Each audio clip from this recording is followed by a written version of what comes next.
आदाब, नमस्कार, सत श्री अकाल। मैं नफीस अहमद इस वक्त हाजिर हूँ सीतापुर के 2 बार के विधायक रहे स्वर्गीय रामपाल यादव जी के आवास पर, और हमारे साथ हमसे बातचीत करने के लिए तौकीर अहमद उर्फ अल्लन खां जी मौजूद हैं, जो सीतापुर के विकासखंड रेवसा से जिला पंचायत सदस्य हैं। सर, हम आपसे जानना चाहेंगे कि रामपाल यादव जी आपके बहुत करीबी थे, वो कौन सा ऐसा पल है जो आज याद आ रहा हो?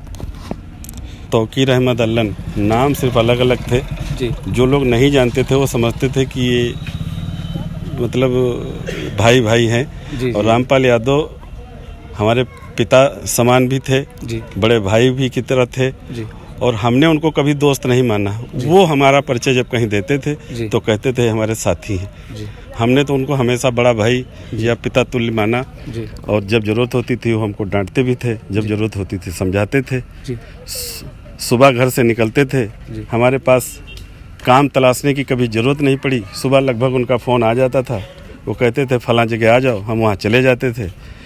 दिन भर घूमते टहलते थे, शाम को अपने घर सोने चले जाते थे, हम अपने घर सोने चले आते थे। जो सबसे तकलीफ दे पल है जी कि हमारे पास काम ख़त्म हो गया। भावुक ना ये कंट्रोल करिए, मैं जानता हूँ दुख में आप, तकलीफ में हैं। सुबह एक काम वो हमको दे देते थे, वो जी। काम ये होता था कि सीतापुर आ जाओ, बिसवा आ जाओ, जी सिदौली आ जाओ, चाहलारी आ जाओ। दिन भर साथ में घूमते थे, टहलते थे, और शाम को रात हो जाती थी, सोने के लिए वो अपने घर चले जाते थे, हम अपने घर चले जाते थे। तो जो सबसे तकलीफ की बात है कि हमारे पास काम ख़त्म हो गया। जी लखनऊ से वो चलते थे, डेली उनका फ़ोन आता था। जब विकास नगर में हमारा घर पड़ता है तो हम वहाँ हों न हों फ़ोन करते थे हमको कि अल्लन कहाँ हो। तो मतलब एक ऐसा लगता था कि हमारा कोई संरक्षक है, कोई पिता समान है या बड़ा भाई समान है जो हमारी खैर खबर रखता है। और ये इस मतलब इतनी भीड़ भाड़ की ज़िंदगी में अगर कोई खैरियत पूछे तो उससे बड़ा आदमी कौन हो सकता जी, है। बिल्कुल। और वो हमारी नहीं पूछते थे, हमें जहाँ तक यकीन है जितने हमारे साथी संगी थे सबका इतना ख्याल रखते थे और सबके बारे में खैरियत पूछते थे, और जिसको जो ज़रूरत होती थी वो पूरी करने की हमेशा कोशिश करते थे। सुनने में ये आता है कि जब वो मेदांता अस्पताल में एडमिट थे, वहाँ पर आप आखिरी समय तक मौजूद रहे। आखिरी बात आपकी क्या हुई वहाँ पर? आईसीयू में भर्ती थे, हम उनसे मिलने गए। जी तो चूंकि जो आदमी को हमने शेर दिल देखा हो, तड़कते फानते उग्र अग्रेसिव देखा हो हमेशा, वो एक बेड पे लेटे थे। जी तो ज़्यादा देर तो हम रुक नहीं पाए, लेकिन हम कहा,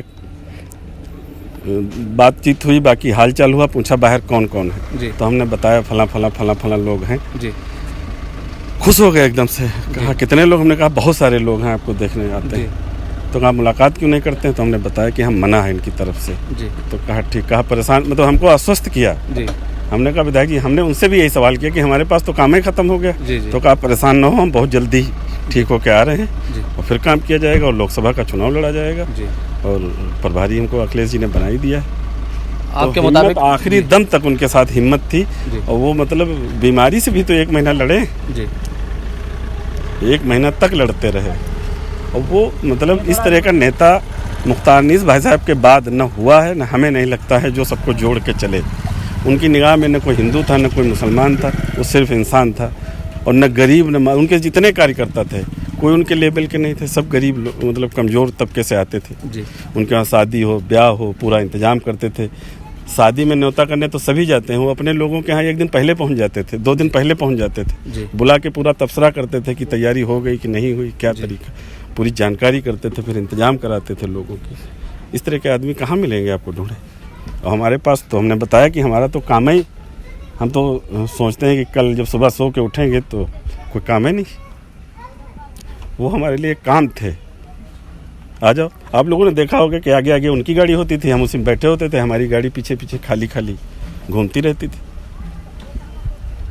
और उनकी वजह से हमको बहुत इज्जत मिलती थी, जी। खास करके मतलब इनके बिरादरी में तो बहुत ही इज्जत मिलती थी कि हमारे बारे में था कि ये आदमी कभी साथ नहीं छोड़ा, तो इसके बदले में हमको बड़ा सम्मान मिलता था, बड़ी इज्जत मिलती थी कि ये एक ऐसा आदमी है जो कभी साथ नहीं छोड़ता।